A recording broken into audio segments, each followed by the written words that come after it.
Hey guys, welcome to my channel. My name is Don, and I'm doing a video on strategies to help prevent dementia from coming to you or your animals.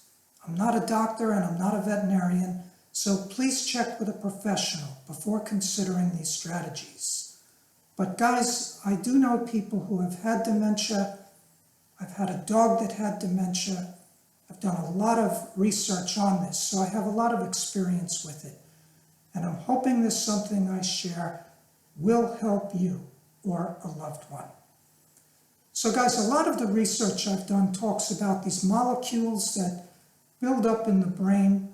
As you approach age 50 and 60, they can become considerable. For your dog, this can happen at age 7 or 8 or 9. It can happen earlier in life, but it does tend to happen later in life.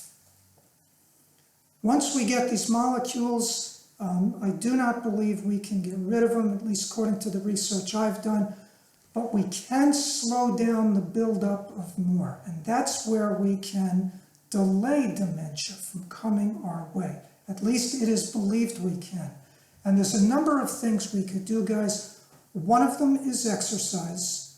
And the Mayo Clinic has said that sitting is the new smoking. That it's that detrimental to our health. And they're not just talking about dementia, they're talking about sitting causing cancer and diabetes, all kinds of things. But right now, we're zeroing in on dementia. Guys, when I heard that years ago, the first thing I went out and did was I bought a stand-up desk. So right now, I am not sitting down, I'm standing up. I can lower this so I can sit if I want to, but I've always got it in the raised position, so I'm standing at my computer. You may even want to ask your employer for a stand-up desk. There's a lot of companies that will accommodate you on that, especially when you tell them that the Mayo Clinic says that sitting is the new smoking, and if they do that for more employees, less people will be calling in sick. They want healthy employees. I'm not saying every employer will do that, but I'd be willing to bet a lot of them would. So if you've got a stand-up desk at work and then you get one at home as well, guys, all I can tell you is now over the last 3 years or so, this stand-up desk has prevented me from sitting down for thousands of hours. But even when you're standing, guys, you do not want to stay in a stationary position. You want to be walking around a little bit, stretching, moving around. But in a standing position, it's much more inviting too. But guys, if you decide to remain in a traditional desk, that's okay. Just add a protocol where every 15 minutes you get up, and even as you're working at your desk, you're moving your legs, stretching your arms a little bit here and there, and then every 15 or 20 minutes, you get up, you walk around the office, even if it's just for 30 or 45 seconds, or a minute or two. This can have a tremendous impact on your health, okay? In addition to that, guys, talk to your doctor about a dedicated exercise program that you could commit to. Another thing you could do is do a better job at deflecting stress away. Guys, we all need to do that. This will impact every area of your health. Conversations like political conversations, that will do you no good, okay? Choose to get into conversations of subjects that you're bringing out the good in people's lives. Those conversations will produce endorphins that will help you fight disease, okay? Places like the Mayo Clinic, see what they have to say about all these things. I think you will find they are in agreement, guys. Now, let's talk about what we could do for your animals. This was my wonderful dog, Kimba, for over 14 years. He had wonderful health. He did get dementia after the age of 14, and There's things I did that I believed helped prevent that for many years, guys. He got a good quality of life, and I'm going to talk about that. And you're going to be shocked at what I'm going to tell you. One of the things that I believe helped him was the fact that I had about a half a dozen different beds for him. This was one of them in his kennel. See, here's what I'm talking about, guys. And you can apply this to any animal, whether you have a cat, a dog, or a horse. We're going to talk about that in a few minutes. When we get back from a walk, most dogs just have one bed, so there's no thinking involved. They go to their one place. It's automatic, it's routine, there's no mental stimulation there. That's where you go. Kimba had a decision to make because he had about a half a dozen different beds. So he would get to the top of the stairs and he would go like this.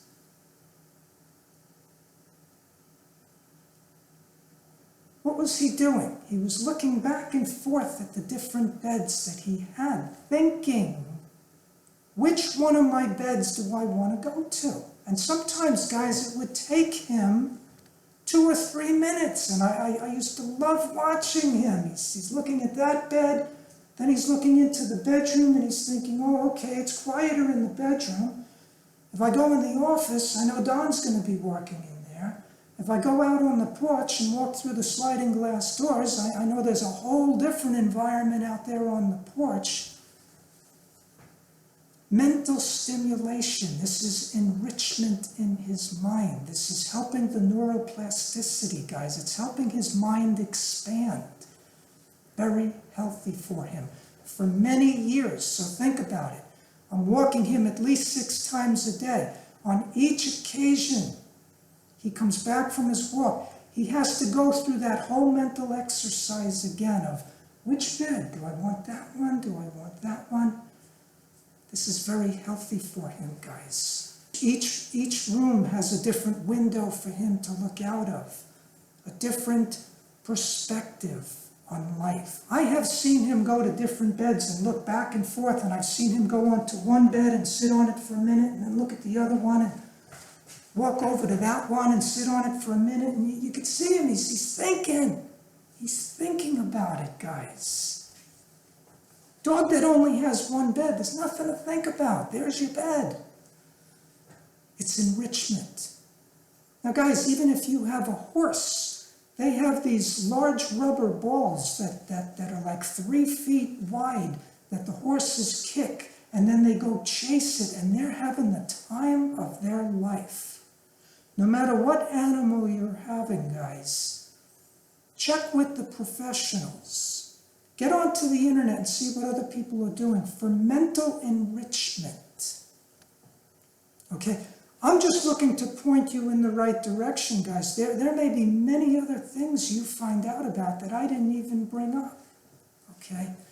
There's things you can find out that will be mentally rewarding for your pet, and that will spill over to you guys, because when your pet is happier, you will derive much joy from this as well, because you will see your pet is enjoying. Meanwhile, guys, there's neuroplasticity going on in the mind. If you have a cat, don't just get one cat tree, get 2 or 3 of them, so they have all these different places they could go to enjoy, these places that are all theirs. Okay, it's more mental stimulation. Instead of just having that one go-to place, yeah, this is my spot, that's all well and good, guys. But tap into this kind of knowledge. We're talking about neuroplasticity, where the mind can expand. See, when the mind learns to do that, guys, if it has to heal a disease, and the way to go heal is to go from here to here. Okay, the disease is blocking it, so it can't get there to heal. In neuroplasticity, the mind learns to take a different path to get to healing. Okay, this is all about neuroplasticity. We're just learning about this, but what we can do is give the animals and ourselves mental enrichment. Okay, even when you walk your dog, have 2 or 3 or 4 or 5 different paths that you take. Each one, the dog is going to have to remember. And when he sees it for the second and third time, it's going to be stored in his memory bank, changing and growing and learning to grow, learning to find new ways. So when disease comes, if you've got a lot of neuroplasticity going on and a lot of mental enrichment, the dog's mind is going to tap into, okay, the healing pathway is blocked, but I'm used to expanding and finding different ways on how to do it. Mental enrichment. Okay, I'm asking you to tap into that stuff. Now, another thing for the dog is, of course, the regular exercise. If you have a dog that you're just taking out and letting them go to the bathroom and you're running back in, guys, they have a lot of pent-up energy that's not being used, okay? And their sugar levels are going to be through the roof. Animals can have problems with sugar levels as well. They've got to use up all that energy, just like us. Their body is turning that food into sugar, so they have energy. If you're just taking them on a quick 2-minute walk, you go to the bathroom and you're right back in. Guys, they need exercise. You've got to figure out a way to give them that healthy exercise, even if you get them on a treadmill. And they have them, guys. They have side panels and the dogs stay in the middle. If you're going to do stuff like that, make sure you don't overwork them. Check with your vet, how long should you have them on the treadmill? 10 minutes, 15 minutes? How fast should the treadmill be going? Guys, there's a right way to do this. There's people who ride their bikes with their dogs and they may be riding too fast. They may be dehydrating the dog. Guys, there's a right and a wrong way to do anything. You can overdo it. So do it properly. Check with your vet. Check with the trainer. Check with the professionals. But guys, get them the right physical exercise, the mental stimulation.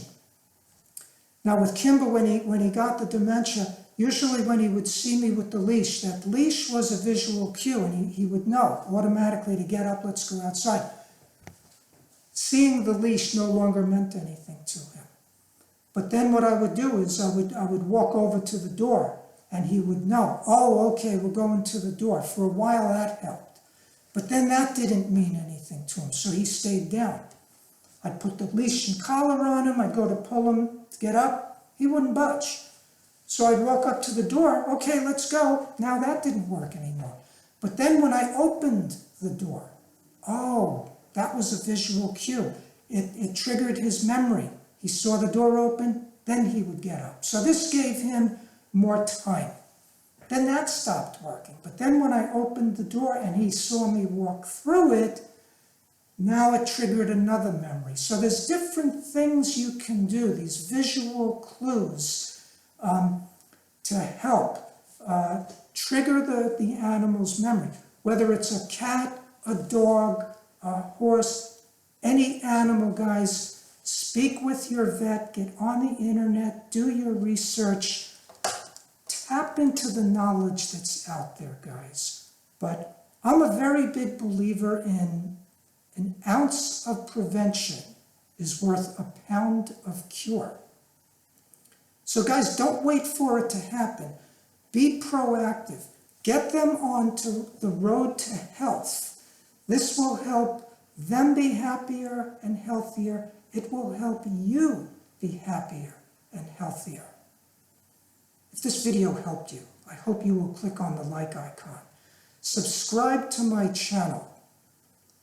Click on the notification bell so you will know when I do a new video, and send me your comments. And take this journey with me to a world of wisdom that can help you and your animals live a longer, healthier, better quality of life.